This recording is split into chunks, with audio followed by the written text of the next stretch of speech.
Yes, this is ET part 1. Today I am going to discuss basics of DC circuits, some introduction of circuit parameters and sources. Let's start.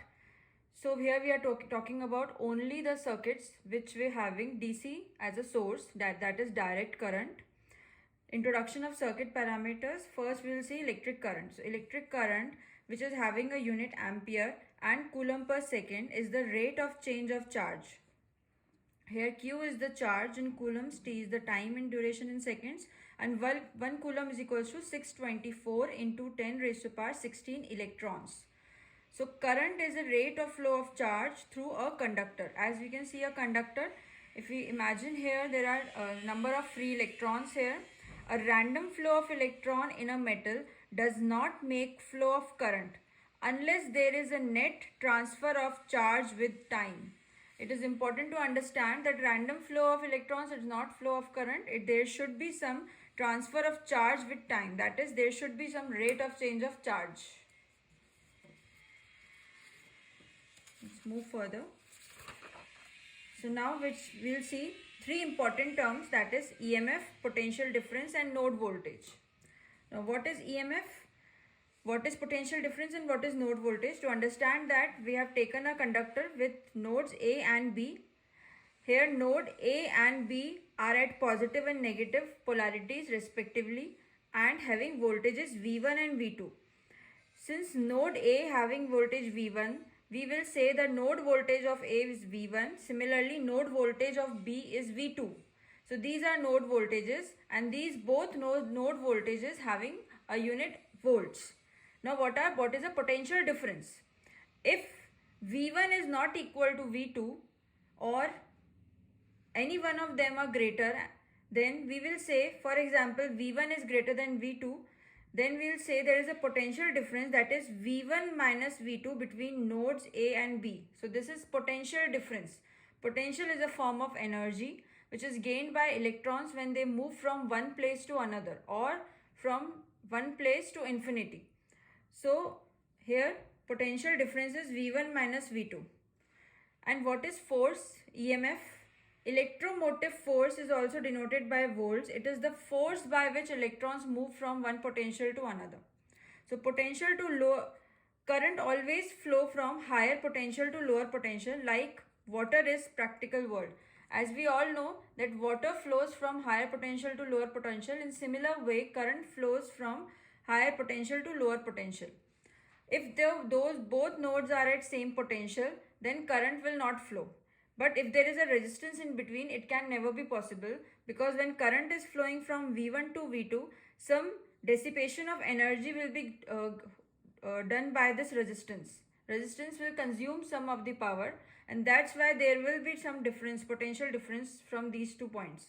Hence current will flow in this direction as shown in the figure. Now, if there is no potential difference between two nodes or points, current will not flow. EMF is the force created by the potential difference to make charge flow. Now, there are some passive and active elements. Passive elements are those which do not have their own energy, like resistance, inductance, capacitance. And active elements are the sources in any circuit. Let's move further. So we come to the basic Ohm's law. Now what the Ohm's law states? Ohm's law states that the pressure created by potential difference. Now we all know what is a potential difference. So pressure created by a potential difference or the force created by potential difference make current to flow from higher potential to lower potential, like water. Hence we get Ohm's law. So according to Ohm, because of potential difference, there is a current. So that's why I is directly proportional to V. It is the Ohm's law. Now, when we ever equate the proportional quantity, when we ever equate the potential quantity, we have to always add some resistance constant in the term. Hence here constant is 1 upon R, where 1 upon R we can also say that it's a resistivity of the conductor which depends on the type of the conductor. So we got a simple formula that V is equals to IR, which we say as Ohm's law. But the point here to remember is Ohm's law is only I directly proportional to V. Even V directly proportional to I is also not Ohm's law. Please note it. Now there are types of supply. We all know there is alternating current supply and direct current supply.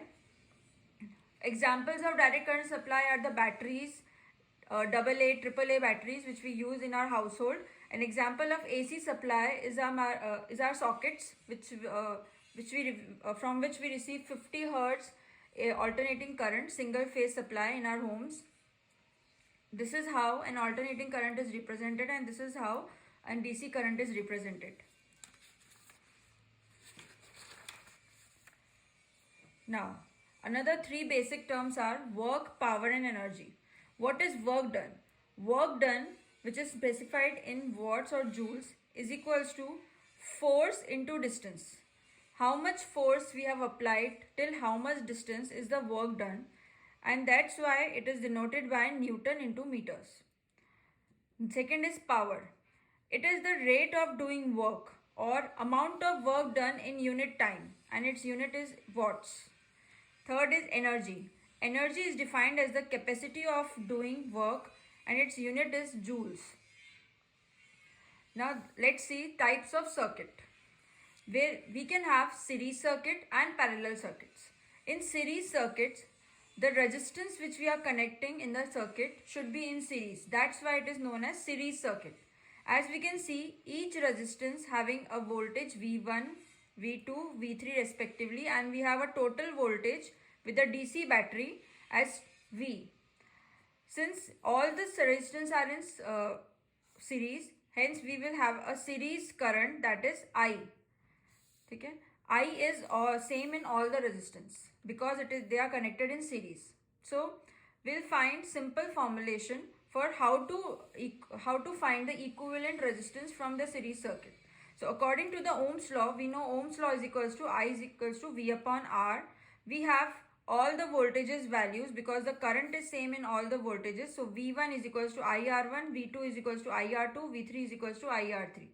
When we equate the total voltage will be equal to V1 plus V2 plus V3. Then we get that V is equals to I into R1 plus R2 plus R3. That means R1 plus R2 plus R3 is the equivalent resistance in series circuit. This is how we have to calculate the equivalent resistance in series circuit. Now let's see the parallel circuit. There are three resistors connected in parallel, R1, R2 and R3. And the current in each resistance is specified in the figure. Also there is total voltage given. In a similar way, since total current will be flowing here is I, will be equal to I1 plus I2 plus I3. So I have specified I is equals to I1 plus I2 plus I3, and this will be equal to V into 1 upon R1 plus 1 upon R2 plus 1 upon R3. As we all know, I1 is equals to V upon R1, I2 is equals to V upon R2 and I3 is equals to V upon R3. Hence we get a equivalent resistance formula in parallel circuit, that is 1 upon R is equals to 1 upon R1 plus 1 upon R2 plus 1 upon R3. Now let's see what are active elements. Active elements are all the sources. In DC circuit we can have two types of sources, voltage source and current source. It is very important to note the symbols of these sources. A voltage source is symbolized by plus minus polarity, and a current source is symbolized by an arrow. Now there are ideal sources as well. Ideal sources are those which have zero internal resistance. In practical world, these sources have their internal resistance, but we talk about ideal sources, they don't have any internal resistance. When we specify these sources with their internal resistance, they look like this. So this is a practical voltage source having internal resistance R. If we want to specify here that I is equals to 0, that means A, B nodes are open, then only I can be 0. In that case, VA minus VB is equals to V. So VA minus VB will be equal to V, since no current is flowing in the circuit. But if I is not is equals to 0, that means the circuit has some value here. In that case, VA minus VB equals to V minus IR. Okay? This will be continue in part 2 as well.